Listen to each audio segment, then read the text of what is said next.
This is a relay project. Real Talk starts right now. Here's Ryan Jesperson.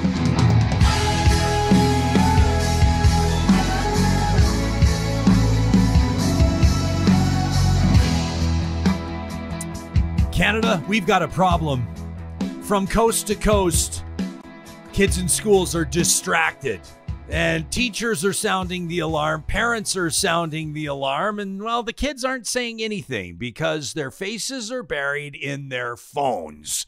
They're scrolling TikTok, they're scrolling Instagram, they're spending all their time on Snapchat, and none of it focusing on what they're supposed to be learning. Okay, maybe I'm being a little dramatic, and maybe the kids aren't all wrong, and maybe some of us adults have serious addiction problems when it comes to our tech as well. But in this episode of Real Talk, we're going to chat with three folks who come at this issue from three different and informed perspectives. We're going to swing out to Ontario to check in with our pal Wyatt Sharpe, who's a remarkable grade 9 student. His school's got policy in place. And of course, Ontario, along with Quebec, taking this most seriously, at least for now, in the country. We're going to come back to our home province of Alberta, where Alberta's education minister says after looking at 16 different jurisdictions, they've realized that more than half of the schools in the province don't have any policy in place. And maybe they should. So we're going to talk to a teacher, and then we're going to talk to an entrepreneur behind a place called The Creation Space, where they're fostering healthy and positive and physical learning habits with kids as young as 6 months old all the way up into the very beginning of elementary school. I think it's going to be an informative episode, and we're looking forward to what you have to say about it as well. You can email us anytime, on your phone or otherwise, to talk@ryanjesperson.com. This episode is happening with the support of Alberta's top online real estate school. That's Relo at relo.ca. Relo.ca is where you can learn more about where better real estate training starts. Relo's the real estate learning. It happens online for the bold and ambitious. And wherever you're at in your real estate career, they're going to help you find the next level. To qualify for your real estate license, you need to take a couple of pre-licensing courses. Then you got to pass an exam. And Relo has skilled, experienced instructors that are going to help you through in-depth webinars, access to exam prep resources, even weekly career tips and business ideas. Nobody else is doing that. And right now, because you're hearing about this on Real Talk, you can save yourself a couple of $100 by using the promo code RYAN100. You'll save $100 off both the Alberta residential and the Alberta commercial real estate bundles. That's the promo code RYAN100 when you get started today at Relo.ca. Our next guest is host of the Wyatt Sharpe Show. He's one of Canada's rising talents in broadcasting. He also happens to be a grade 9 student in Port Hope, Ontario. Welcome back to the show, Wyatt Sharpe. It's nice to see you, my friend. Hello, how are you? I'm doing great, thanks. You must just be like smack dab right in the middle of final exams right now. Yep, had one this morning, but we're pushing through, so almost done. Right on, wrapping up grade 9. That's a monumental year, my man. That's a big one. Well, as you know, we're talking about cell phones in schools, and I appreciate, as I watch your show, you watch ours too. And when we were talking about this a few episodes ago, you reached out and you said, I have strong opinions on this. First of all, what's the policy when it comes? I would imagine every single one of your friends, grade 9, does everybody have their own phone by now or no? Oh yeah. Like not even close. Every single one. Okay. And your phone comes with you everywhere. You're using it sort of every waking hour. What's your relationship like with your phone? I mean, I would say just given the nature of what I'm doing is a little bit different than how some of my peers are using it. Like obviously I'm still using it in, a similar way in some instances, like communicating back and forth with like my friends who are just from school, but like given the nature of like my interviews and my, journalistic stuff that I'm doing as well, it's like a fairly reliable tool that I almost like have grown to need throughout the day. And I certainly don't need it for the other components, things like Snapchat or whatever. Those are very much things that are like, can wait until after school and things that really aren't that important. And so if you're talking about like kind of blanket ban, for example, on cell phones for reasons of that nature, then it's much more understandable. But the way in which, governments have approached doing it is really looking at, not making any exceptions unless, for example, in Ontario, they're making an exception for, if the educator, permits you to use it in class for, an instructional reason, which I found kind of ironic because it's basically saying, if the government does not provide enough education funding to pay for things like Chromebooks within the class, well, then you can use, a cell phone. So, in my opinion, it's, I'm using it for something, to message back and forth with different people, to coordinate different stuff. I'm doing interviews now on like an actual kind of TV news channel. And also I do need it throughout the day. But again, just to kind of reiterate what I said, it's like if you're using it for much more general kind of purposes as like a regular student, then the ban's a little more understandable. Yeah, look at this. Look at my screen right there. Here you are interviewing Mehdi Hassan. This is just your most recent interview. No big deal. Just getting the biggest names in American broadcasting, the biggest names in international journalism. You're not the average grade 9 student. So granted, your relationship with your phone or your connection to technology or whatever you have, it is probably going to be a little bit different than your classmates. Have you ever required like special exemptions or anything from the teacher, from the principal? Have you had to explain, or I'm sure everybody around you knows what you're up to, but have you ever sort of said, with apologies, I'm corresponding with the White House right now. I've got a text going into the West Wing. I'm going to need to be checking my phone over the next 10 minutes. What's it like for Wyatt Sharpe walking the halls of grade 9? So this year, no, just because high school is a little bit different, but I started at a new school last year just for grade 8. And it was funny because when I first started at the school, like it was an interesting thing to kind of approach my teachers and tell them what I'm doing because obviously they wouldn't really expect it. But what was expected in grade 8 was there's like these yonder pouches. And so you come in, you put your phone in the yonder pouch, and then you magnetize it shut. And then in order to open it at the end of the day, the teacher gives you like this thing that you clip it on and it kind of magnetizes it. So like for the first 2 weeks of grade 8, I was doing that. And then it was becoming to the point where like I wasn't able to do very many of my interview things because of it. And at the point, my teacher in grade 8 was like kind of familiar with what I did, but like not to a super large extent. So then I had to explain it to him super like in depth, and then he was like, obviously he thought it was cool and everything, and then he was like, okay, we'll make an exception. And so then I started using it and such, but for that purpose. But I mean, like if we're talking just generally again about people using cell phones, like I am the first one to admit that like Snapchat, Instagram, all that type of stuff, during the day should be like of very small importance as it relates to like other things, like actual work that people have to do. So I mean, I guess it's just balancing all of that, but yeah. So when you like, I'm asking you to kind of squeal on your friends a little bit here, your peers anyway. Like you're like, absolutely, yeah, obviously everybody has a phone, obviously, so is what's the majority of activity on those phones as far as you can tell, as far as you can see? Like, is there a legitimate argument to be made that maybe we don't have access to other technology in the classroom and I'm just doing research to try to figure out, the whatever it is, family, genus, species, yada, yada, yada? Or is it mostly like Snapchat and Instagram and TikTok and everything else? What do you see? In full honesty, I would like to say the second part of what you said in terms of, social media, stuff like that. And so I think that is where kind of the, a lot of the bans, like Ontario has actually now put in place a ban. There was a little bit of like logistical stuff where people were wondering, okay, what's the real difference between this that you've put in place and what they like announced kind of first when they got elected back in 2018? And there really isn't a huge difference. But what Ontario is saying is that you cannot use it in high school in a particular class unless it is permitted by your teacher, which is to say that students cannot use their phone unless, it's for something like you said, research, for example. But where the concern comes in is like that was the same thing that they had said in 2018, for example, and then, nothing changed. And so as a result, now they're having to make this announcement. So people are kind of wondering, okay, what's the point of, even doing this and doing what the government has announced here, when in reality, people are still just going to be using it for the same purposes that they're using it for right now. There's just, I guess, a concern that it's not going to be enforced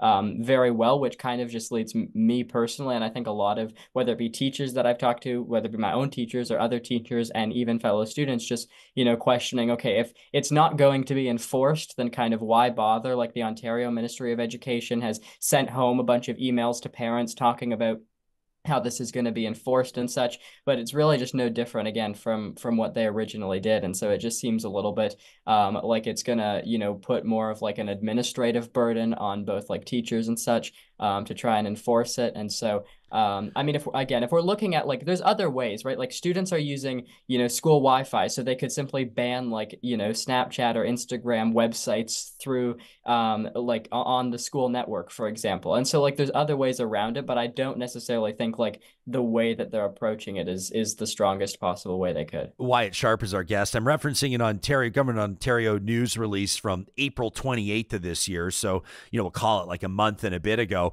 So they're calling it the most comprehensive plan in Canada to reduce distractions in the classrooms. By the way, cutting back on vaping as well. Cell phone use and vaping. Those are part of the same announcement. Is vaping a big thing in your high school? A lot of kids vaping? Yeah, I mean, it's really a sad reality. Like, I will say my school's a little bit different than most schools, but like just because I go to an independent school. But if we're talking about, like, for example, like public schools, or like I was in a public school up until this year, and like it was very much like a concern, and people were very much doing it on kind of a regular basis. And so the vaping side of the announcement is like 100% is something that should be enforced, just because this is like the last thing that students should be doing, especially during the academic day. And so yeah, I mean, I don't know, it certainly is a problem, and like I don't want to be the type to be like, oh, and just be in my school it's not a problem, because it still is, but just perhaps on a smaller magnitude. Johnny, travel back with me to yesteryear. Oh, what was your high school's rule, if any, on cigarettes? Vapes did not exist when we were youngins. No, like Wyatt. Vapes did not exist. Ciggies were a thing. Yeah, I think like a lot of schools, they just had a section. Yeah, there was a smoking section. Smoke in the section, exactly. But you could smoke all you wanted, right? Yeah, technically not on school property, but just past the fence line. Okay, yeah. So, ours was on the school property, Wyatt. It's wild to think about. You used to walk out the back door of the smoke pit, they called it, and it was first of all, also it was the only exit to the parking lot, so everybody had to just walk through this like gnarliness. Yeah, it's wild to think back. There were guys chewing in class, like chewing tobacco in class, and I was coming from like a private, tiny little junior high into this big public school, and I was like, this is allowed? I couldn't believe that they had ball caps on and people were swearing, and I was like, what is even going on? Yeah. Why, you say you're in an independent school? Is that another word for private? What does independent mean? It's like, it's depends. So I go to a school called TCS. It's the same school that Peter Jennings, who I know someone. Attaboy. But so the difference is just, I think, the way, like, the operational stuff. So an independent school has to basically take all their money, and they have to like separate like operation. Basically, it's more of like a non-profit thing, whereas a lot of private schools are like for profit. So yeah, they just have to like be very careful about how they distribute their funds, and like if they want to get like a new say a new set of chairs or like a new set of desks or whatever, they have to like fundraise that from people, as opposed to using like tuition money. So right, got it. This is something that jumped out at me off this news release, and it's buried in there. After social media websites will be removed from all school networks and devices. Okay, fine, got it. And then report cards will now comment on students' distraction levels in class. That's the biggest one, I think. That's the biggest one, because a lot of kids can be distracted all day long and still pull off decent marks one way or another. Mm-hmm. But now parents are going to be getting reports from teachers on distraction levels. That's pretty significant, I think. Yeah, and like if I'm thinking about my school, for example, like in elementary school and middle school, it's a little bit different, because I feel like the teacher has a little bit more control as to what your mark is, just because it's not kind of like binary as to like this is what you get. But in high school, it's very different, because it's like your mark is, this assignment is worth this percent of your mark, this percent is worth that percent, or this assignment is worth that percent of your mark. And it's like very much, everyone can, like, even if you're not paying attention in class, for example, you can study before the night of a test, still pull off really good on that test, and then, you know, have a really high mark in that class, even if you spent your, you know, time on your phone throughout class. So this is, I think, actually a good thing to some, like, I'm very kind of have mixed feelings about the actual announcement itself, but on this particular thing with the distraction level comment, I think it is good just because there's so many things right now where students are having trouble focusing. And so by putting a comment, you know, for parents to read, it's almost helping the parents to kind of navigate this with their child and like determine the individual best path forward. Whereas if we're talking about, you know, right now under kind of the status quo, what's happening is it's just like, you know, the school is having to implement like a one size fits all approach, which really just ends up having the opposite effect and nothing really ends up getting enforced. And it's just like a huge kind of waste of time. It's a logistical nightmare. Like, it's just the way that they're going about this in some ways is good, but some ways bad. And I think I've highlighted kind of both of those two things, you know, over the course of the past few questions. There's a study, the Canadian Association on Addiction and Mental Health, on youth smartphones and social media use, showed that over a third of Ontario's secondary school students, about 35%, spend 5 hours or more daily on electronic devices in their free time. That includes smartphones, tablets, laptops, computers, gaming consoles. So it just goes to show that it is an issue and one that people are paying attention to. Wyatt, is there one area in particular where you think that Ontario or Canada, for that matter, might be missing the mark? As I mean, you're talking about you and your peers, your age group. You know, students from, I don't know when do kids first get cell phones now? Like the earliest ones, probably grade 3, and like the late adopters, like grade 10 kind of thing. Is that it? Probably ish, you know, in that age group. When you look around, is there anything else you think that should be done or that you think would be intuitive policy? So I think, first of all, getting a phone when you're in grade 3 is like way too early. Like, I think I got mine when I was like maybe grade 7. And you're Wyatt freaking Sharpe. I don't know. I don't know if that has anything to do with it, but just solely the fact of like, first of all, don't get it until like you're a little bit later, I think would be a strong thing, just because like looking back now, even getting it in grade 7, like didn't seem like super necessary. But also, if, you know, we're looking at how students are using their phones, for example, I think banning it in a high school environment like the Ontario government is doing is perhaps not the greatest thing. It certainly makes more sense for elementary school, but for high school, I think they really should be thinking about like, how do we teach these kids to use these devices responsibly? I mean, I think it's the same thing, for example, with like artificial intelligence. It's how do we teach people to use it responsibly so they're not, you know, committing violations as it relates to academic integrity. Like, there's different kind of standards in which we have to set. And if people actually know how to use these, you know, tools responsibly, then they're going to be set for kind of later on in life. And I mean, because part of the problem is like, it's not just young people who are distracted by these devices. My mom is a manager at a bank, and she'll come home and tell me stories about how her like colleagues and such will like be spending time on Facebook throughout the day, and it's like this huge problem. And so by no means is it just kids who are addicted to these devices. And so if we're like actually, you know, putting in place a kind of mechanism here to show people like, this is how you use it responsibly, this is how much time you should be spending on it, then I think it'll kind of set them up for a certain level of success later on. Keep killing it, Wyatt. I want everybody that sees this on YouTube or that hears about this on the podcast to subscribe to the Wyatt Sharpe Show. You're doing just an amazing job, and we're really proud to call you a friend, Wyatt, and we sure appreciate the insights that you give us whenever we want to know where the youth are at or be reminded that the next generation is in good hands. We reach out to you. So thanks for doing this, pal. Thank you. Yeah. Wyatt's 100% correct, eh? When he's like, it's not Is just Wyatt the kids. ever wrong? I don't think I'm sure so. every once in a while, just not on camera.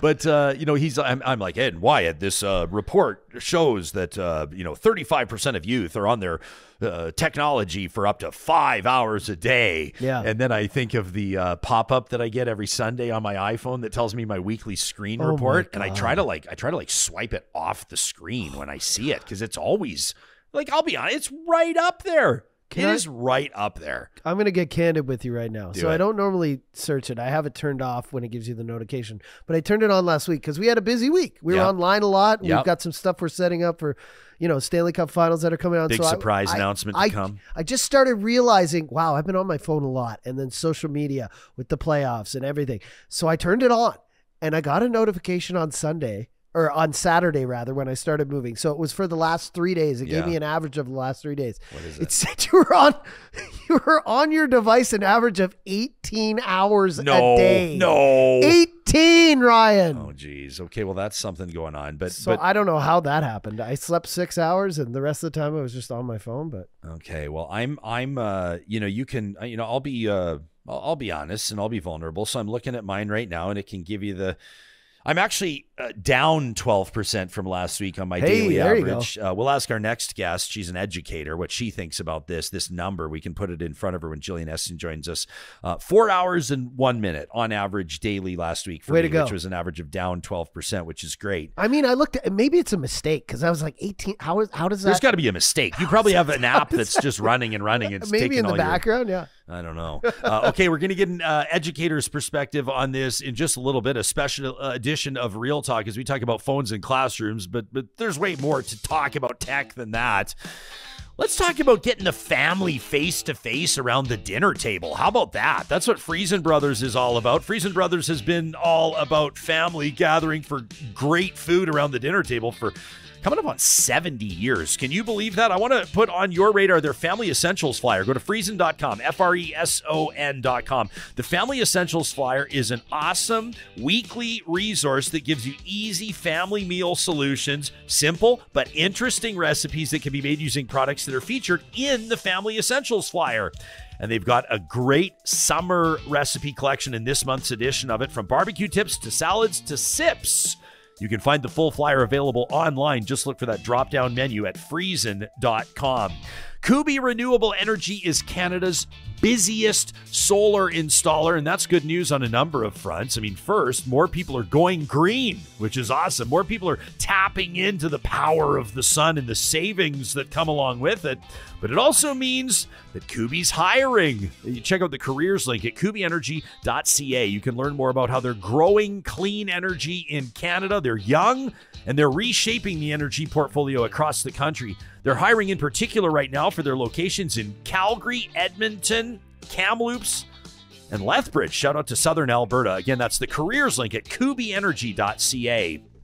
The team at Complete Care Restoration is the best in the business when it comes to restoring properties that have been damaged by fire, flood, properties that have black mold, that asbestos is a reality in, but also, as you can see on their website, CompleteCareRestoration.ca, they're experts in rebuilding peace of mind.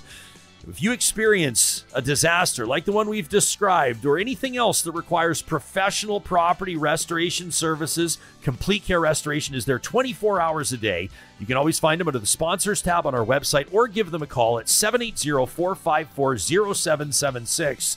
That's Complete Care Restoration, the contractor you can rely on. And before we get to our next interview, I want to help out those of you that are absolutely disorganized right now. You know that favorite shirt you wanted to wear to the party last week, but you haven't seen it in a month? You'll find it 3 months from now, or will you? How much better might life be with a custom closet designed by the talented team at California Closets? You've got nothing to lose by visiting their website, californiaclosets.ca, and requesting a free consultation. You tell the team what you're looking for, they get a sense of the space they're working with, the budget they're working with, and then they customize a solution for you. And it all comes with a lifetime warranty. You can learn more about it at californiaclosets.ca. I love the dynamic that our next guest brings to the table, because she is a professional. She has expertise. She has informed insight into the subject matter at hand. And she also happens to be a beloved real talker. It's a pleasure to welcome Gillian Essien to the show. You're joining us from school, correct? Yeah. Okay. On break, on my time. On your time. Yeah, let's clarify here. This is we're not dipping into the public purse to talk to you. So thanks for taking some of your valuable free time during a busy school day to talk to us. What grade are you teaching right now, Gillian? I'm currently teaching junior high. I teach grade 7 to 9 math and science, and I teach in the French immersion program. Okay, wonderful. What is your school's policy, if any, on cell phone use with students? So this year we started a brand new phones in locker policy, and it has been pretty great, I have to say. Yeah. What has made it so great for you? So the last 2, 3 years, I have to say that I feel that we as teachers, or me specifically, we tried to make phones work in the classroom. We were very receptive to the fact that I feel teachers as a whole, we always want to welcome technology and help students with how to navigate them. So we tried to teach students how to balance time on phones in class, use them responsibly as a tool. The problem is that phones changed on us, and the phones were making it more and more difficult to get students off of them. So the phones, you feel like phones are just designed to keep you clicking and going down rabbit holes. So what has been the main difference is instead of trying to constantly pull them away from their phones, we just gave up in a way. So we've got them not using phones at all in the classroom. They are using each other. They are using Chromebooks. So obviously Chromebooks don't have apps and Instagrams and so on. They are communicating more with their peers. They're seeing me if they need help, and more importantly, because sometimes phones would use them also as a treat, almost like free time. Because I was trying to teach my students how to use phones responsibly. It was do your work, then you get free time on your phone. Well, then work became rushed and phone took over. So now that with their extra time, either they don't have as much extra time because they spend more time on their work, dedicating themselves to the task, or they then use that time to help another student. They'll take on some extra challenges. They'll try, a math enrichment activity. My students in grade 7 built the best projects I've ever seen before because there was no incentive to rush and get on their phones. So it's just made the environment more like school used to be. There's less interruption and kids are actually focused on their work or interacting with each other. Was there an evolution in how you think the students felt about the policy? Like, was there pushback and protest upon the announcement of it? And then do you think that some, or maybe even all of your students are seeing the benefits like you're articulating them right now? Yeah, and just to be clear, I'm obviously speaking from my perspective. I'm not speaking from my school or anyone else. But definitely what was great was the announcement came the previous June. So students knew that what was coming in September. And also we were told that the parents were on board, and that's a pretty big deal. I think as a parent, I think we also kind of felt that we tried to get our kids to figure out a good balance with work and phones. And I think everyone was ready to just get rid of them in the classroom at that point. So I feel some students were a bit skeptical just because they've always had their phones from the beginning. But come September, they all sign a cell phone contract, so they know what the policy is going to be. So phones are in lockers, and students can use their phones at break time or at lunchtime, and the parents sign the contract as well. If a phone is confiscated, a parent needs to come get that phone. So in September, we started off like that. It wasn't too bad. And then members of staff actually would walk into classrooms and confiscate any visible phones. So word gets around quickly and some kids don't even have pockets. So it's not like they were hidden, no one's patting kids down. They're literally out on the desk, or, if you've got leggings, we can see, I've got leggings, you can see if I've got a phone in my pocket.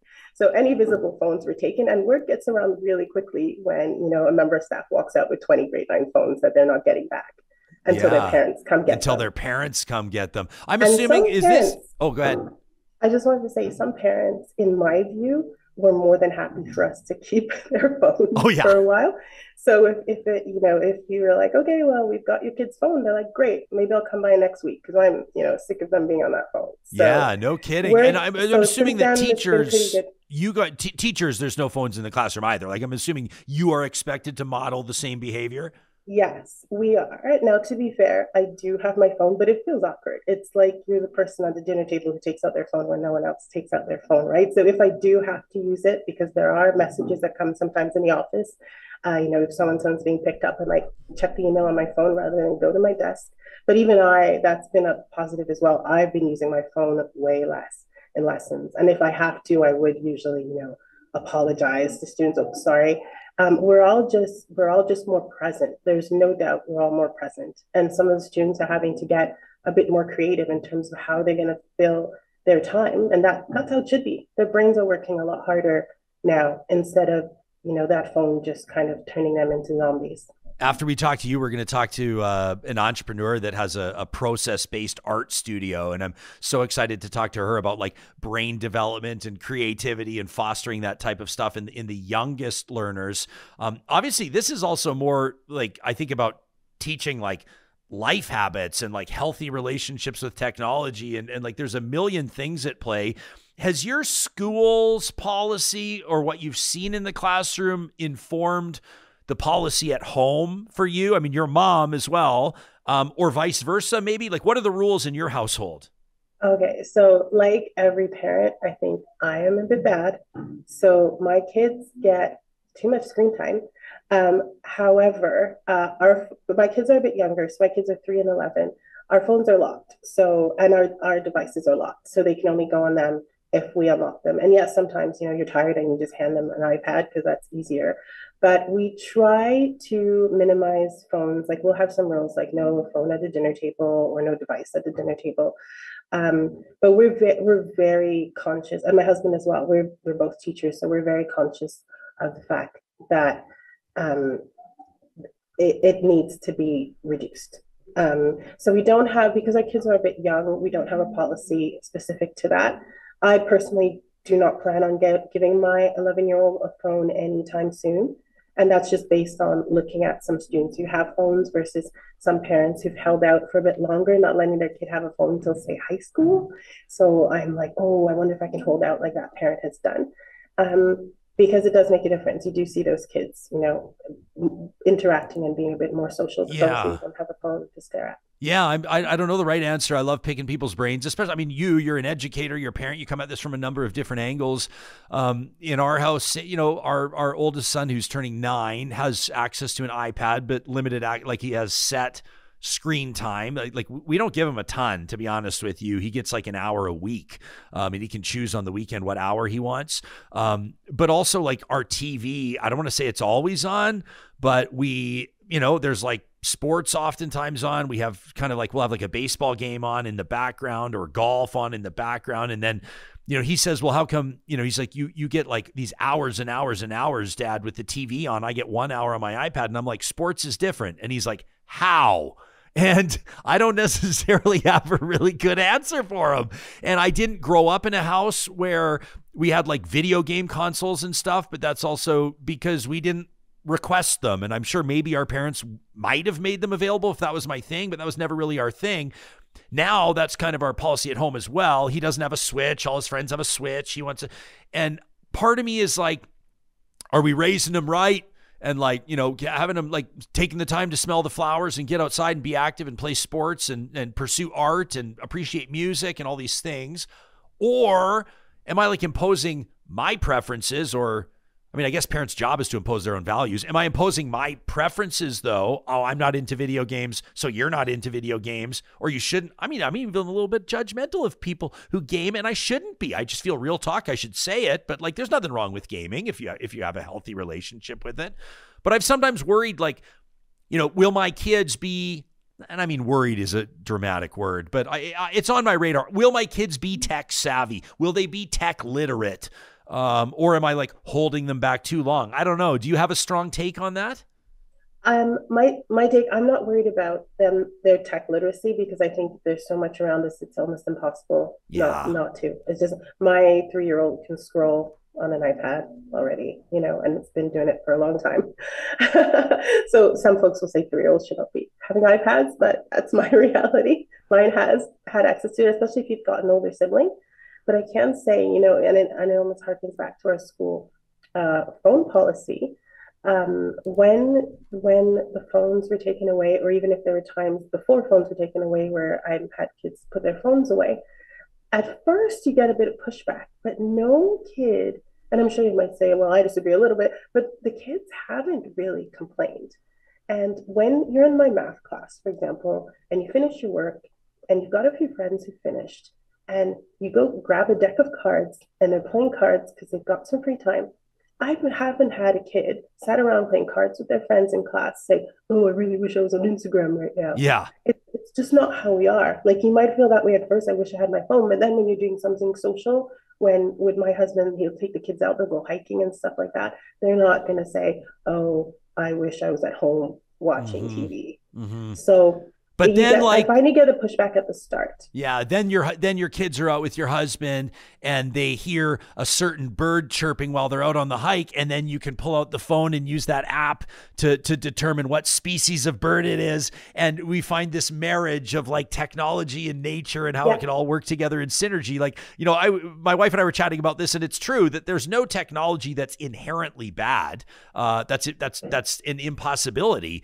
It's how technology is utilized, right? And I think that's also important to keep in mind too. And I think people also need to remember we have a lot of technology in schools. Like, we have a lot. They have Chromebooks. We have these amazing screens, like imagine an iPad that's 75 inches wide, right? We've got lots of technology in schools.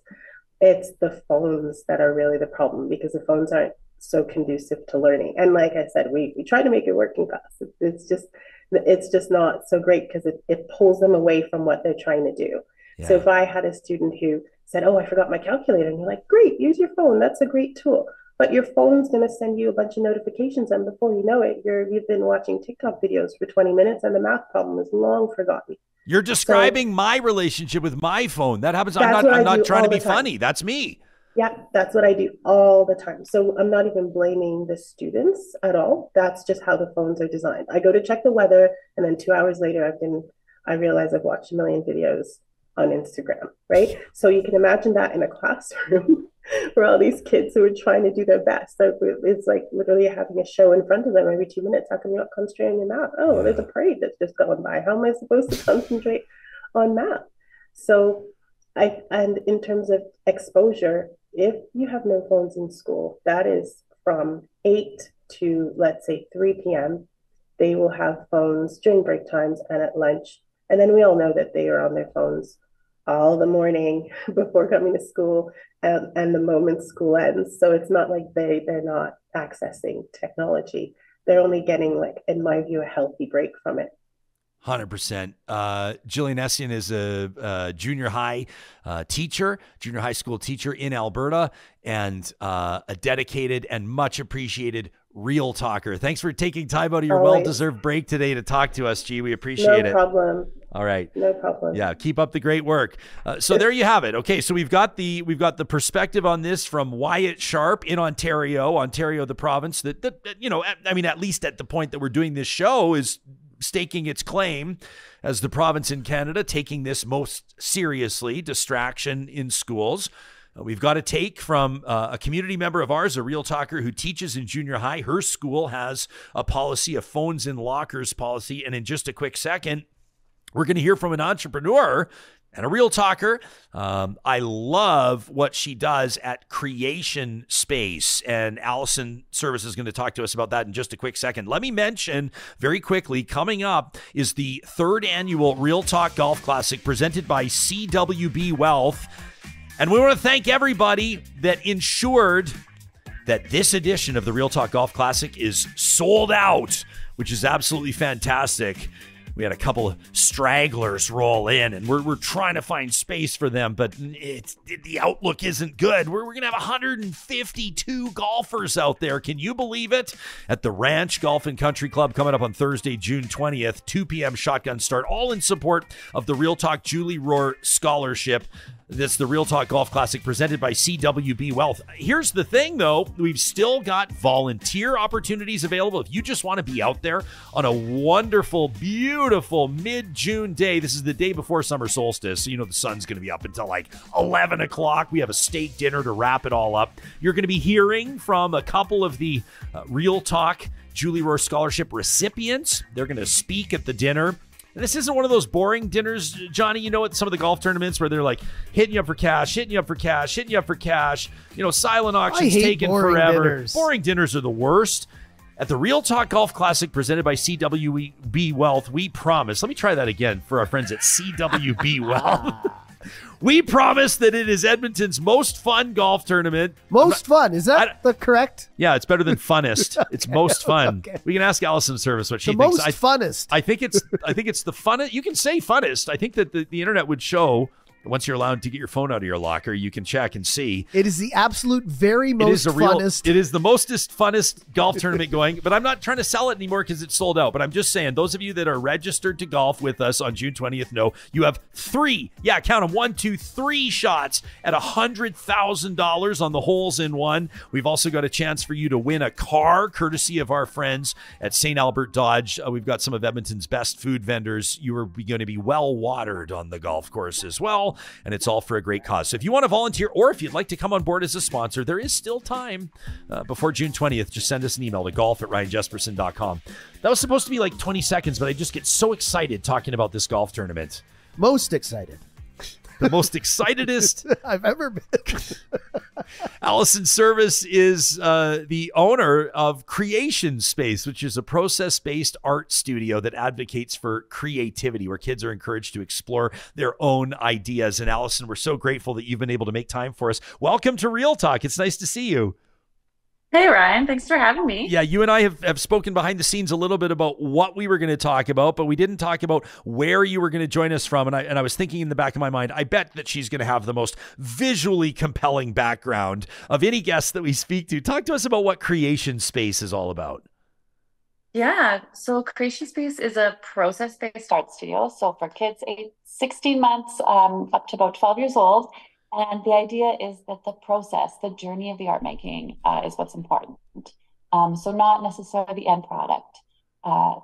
Kids can explore their own ideas, which gives them self-confidence because their ideas are what's important. They're not directed to follow a set of instructions. We do a lot of sensory play, which I think is going to come into play a little bit in our conversation today. And there's, as far as most funnest, I do encourage making up words, breaking the rules to find the way to best express yourself. Good. Yeah. You're not the type of, so you're an entrepreneur here, but you're also a mom. And so you're not the type of mom or entrepreneur that's going to sweat kids getting a little bit of paint on their jeans or getting a little dirt or sand under their fingernails. Yeah, I'm going to encourage it. Okay, good. So, hey, what sort of ages are you working with, and how do smartphones factor into the kids that are visiting Creation Space? Yeah. Okay. So my little artists today were 16 months to 5 years old. Okay. So you might think that age group, smartphones don't factor in. However, most kids by the age, I think our stats are 3 to 4 year olds should only have a maximum of 1 hour of screen time a day. But from Canadian children, only 15% of us are meeting that guideline, meaning only 15% of 3 to 4 year olds are watching less than an hour of screen time a day. There's apps directed to that age group. But I think that although there are some learning benefits to some of those games, some of those apps, it doesn't stimulate the same number of sensory senses as interacting with others, as being tactile. The problem with the screen is it's 2D. And adults, we already understand the world around us. We understand texture and smell, touch, gooey, dry, gritty. But 2, 3, or 4 year olds, they don't necessarily understand those things yet. They're still learning about their world. They need to physically grasp those things, whereas a screen just pretends to be that world.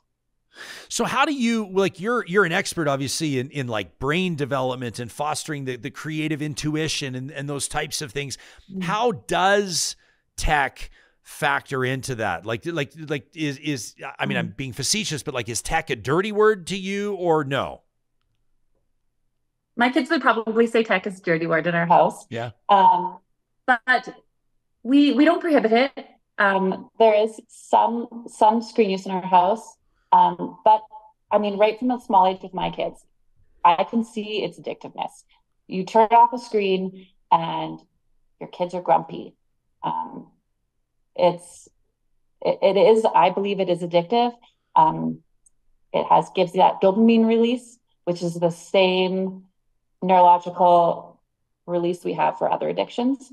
And then the more you watch screen, the more you need to in order to have that same dopamine release. So you have a daughter, 11 years old, right? And she's going into junior high school this fall. What if Yes, I don't know if I'm assuming she doesn't have a phone. No. Will she be getting a phone? What's her access to tech look like? How has your family arrived at whatever decision you've arrived at? Okay, yeah. So Audrey, she's 11. She's going to junior high next year. And it seems to be, there's already a lot of kids her age that do have phones, but it seems to be sort of a marker where a lot of parents here will get their child a phone. And there are some legitimate concerns.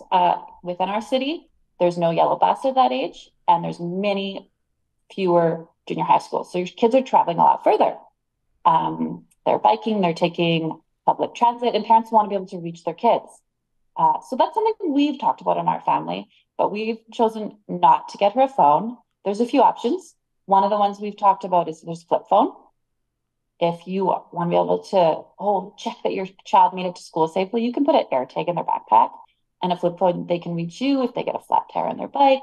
We've actually chosen to go the smartwatch route, which doesn't have social media, but we can see where she is, and she still has that independence.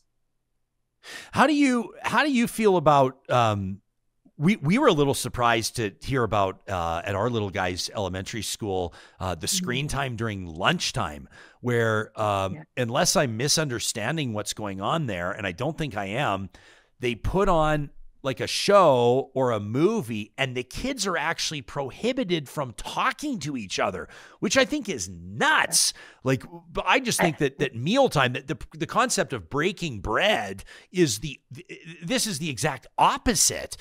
Do you have a strong opinion on that? Yeah, I couldn't agree with you more, Ryan.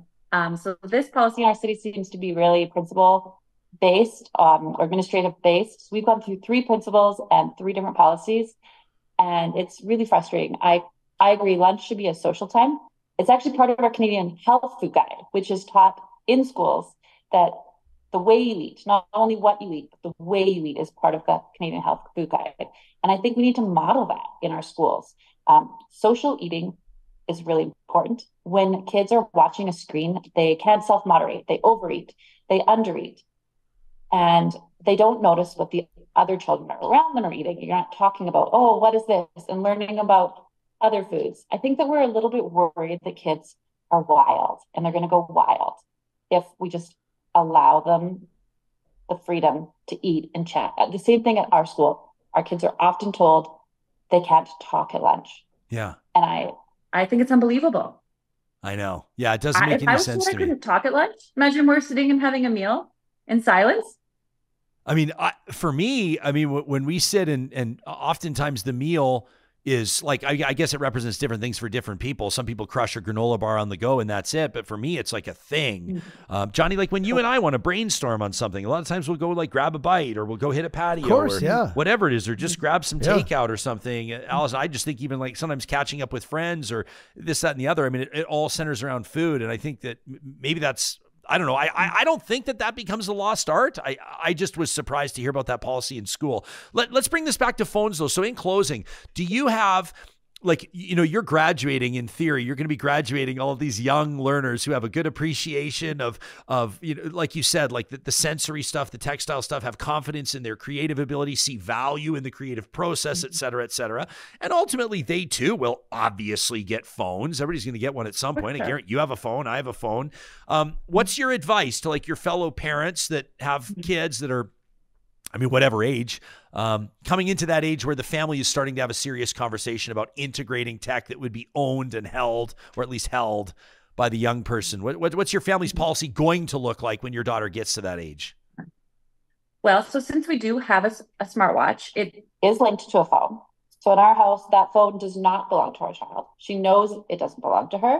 And because we can message her, one day she will have friends she can message. She knows that we have access to those messages. We're not sneaking in and peeking on her. And I think that being open and honest, empowering your child, that's a really good policy. I also think putting the phone away at night. Screens and phones are really disruptive to sleep. If the phone is charged upstairs, if you have a docking station where it's charged every night, or the watch, so it doesn't go down with your child to bed. And I think that social media you have to be 13 to use social media, but all you have to do to get around that is just change your birth date and age. So I think having those conversations with your child, if you're choosing to give them a phone, talk to them about social media, what that looks like, talk to them about how to use it responsibly. And you can also set time limits. And if you have something like a smartwatch, you can limit when messages come through. For our child, there's no notifications during school hour times. I like it. I like it. And this is an informed perspective that you're bringing to the table too. So, I don't know. It just gives us a little bit more to work with. And I guarantee what you're saying is going to be resonating with parents. Before we thank you for your time, is there anything I haven't asked you about that you really want people to be thinking about or considering as they're wrestling with this, whether it's their family policy, whether it's a school policy, or maybe even discussing what Alberta's provincial policy could look like? Yeah, so currently in Alberta, we do not have a provincial policy. That's actually something that our minister has been talking about. So I think if this is something that's important to you, it's a great time to yell about it. Mm-hmm. I think we have people's attention. Both Ontario and Quebec are passing legislation for no cell phones in classrooms. So this is a time to have your voice heard if this is a topic that's important to you. Alison Service is the magic behind Creation Space right here in our home city of Edmonton. You can check them out online at creationspace.ca to learn more about what they do, including Alison and her team's philosophy. Fascinating conversation, important subject matter. Alison, thanks for taking time out of your day to talk to us. Thanks for having me, Ryan. Yeah, you got it. Now we want to know what you think about this, Real Talkers. Of course, our email inbox is open 24 hours a day. You can find us at talk@ryanjesperson.com. Did you hear anything during this episode, Johnny, that changed your mind on this? Or, three different perspectives. Two different professions, and obviously, a great chance to check in with Wyatt Sharpe in Ontario. But it seems like people are kind of singing a common tune here. There doesn't seem to be a strong argument being made for phones in schools. I don't know if I should have been expecting one. I think we all know, because we're all slaves to them as well, that they are a big distraction, especially I feel for teachers. It's so hard to educate kids these days with everything they have going on. The world is, I'm not going to say it's doomed, but you know what I mean? There's a lot of stress from the outer world, and it's hard to concentrate. But I will say that's one thing she mentioned that I absolutely have to do is my phone takes sleep away from me. Yes, it constantly robs me of the rest and rejuvenation and recharging that I need. And I know that I'm a slave to it. Every night I'm looking at my phone. What do I got tomorrow? Looking at my calendar, blah, blah, blah. And yeah, put it upstairs and charge it. But my phone is also my alarm clock. It's right by my head as I'm in bed. It's right next to me on the right. So it's one thing I got to do is just not look at it for that hour before bed and get more REMs, Yeah, I like that, man. That's great.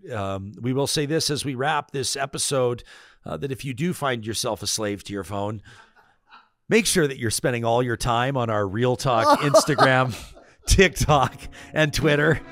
Make sure that as you can't leave YouTube because the algorithm has you in its grasp, that you subscribe to our YouTube channel and like and share absolutely everything that we do. And if you need to take a break from YouTube to go check out what your podcast library looks at, make sure you're subscribed to us there. But in all seriousness, let's take a second, now that we've listened to this episode, get outside, take in some fresh air, and remember what it's all about. Thanks for checking out the show.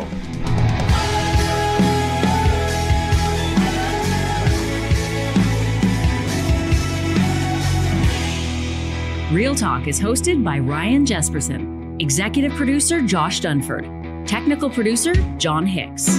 General manager, Katie Cook-Chivers. Account coordinator, Lawrence Derlego. Human resources, Lena Shepard. Website design, Mike Johnston. Voiceover by me, Carrie Skelton. Real Talk's editorial board is Supriya Dwivedi, Ahmed Ali, Brandy Morin, Ann Castleman, Corey Hogan, Harman Kandola, Catherine O'Neill, and Chris Henderson. Member Emerita, Julie Rohr. Real Talk is recorded in Edmonton, Alberta on Treaty 6 territory, the traditional and ancestral territory of the Cree, Dene, Blackfoot, Saulteaux, and Nakota Sioux, home to the Métis settlements and the Métis Nation of Alberta. Real Talk is a relay project. For more, check out ryanjesperson.com.